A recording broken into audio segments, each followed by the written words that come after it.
The call came at 2:11 a.m. Unknown number. No voicemail, just a missed call from my house. I stared at the screen, the blue light carving harsh shadows across the hotel ceiling. Room 908. A king-sized bed, empty on one side. I hadn't been back home in 7 days, not since she said it.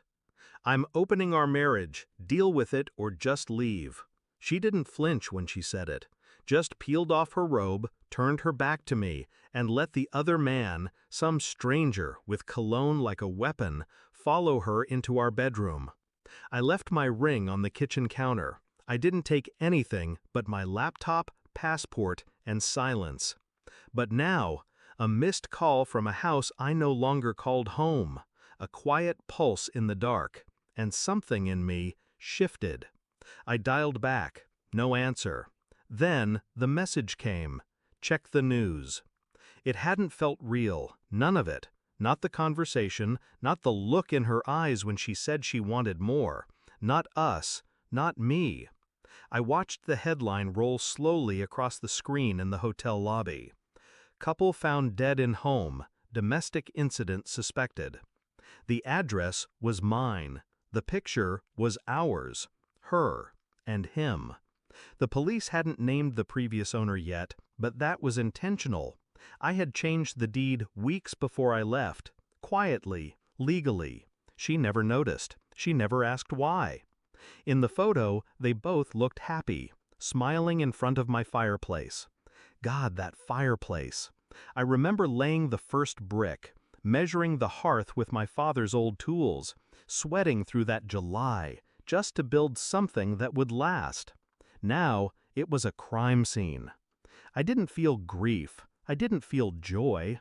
I felt nothing. Like the part of me that could react had already been buried, somewhere deeper. A week earlier, after she brought him into our home, I had begun my quiet work. It wasn't anger that drove me, it was curiosity. Something had shifted in her before that night. A coldness, too much perfume, too many unlocked phones left face down.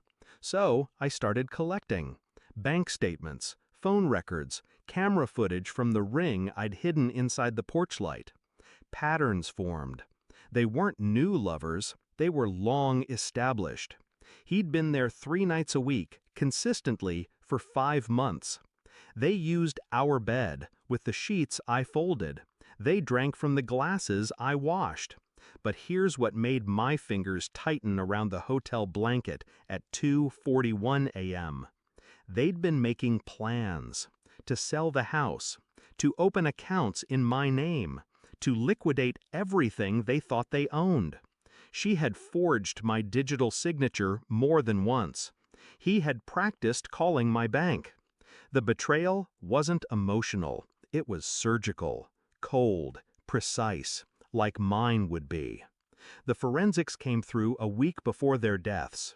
I had commissioned a private investigator the day I left, a silent man with gray eyes and no questions. He sent a file, no comment, just PDFs and photographs, affairs, financial fraud, an attempted identity theft case so clean it nearly fooled my bank's fraud department. She'd tried to become me. He'd coached her. I sent her one message, "I know." She replied with one word, "Then you understand." That word did something to me. Understand. I printed the report, drove to the house 2 nights before the news broke, slipped the documents beneath the front door. That's all. No note, no confrontation. Just the truth. Let it rot them from the inside.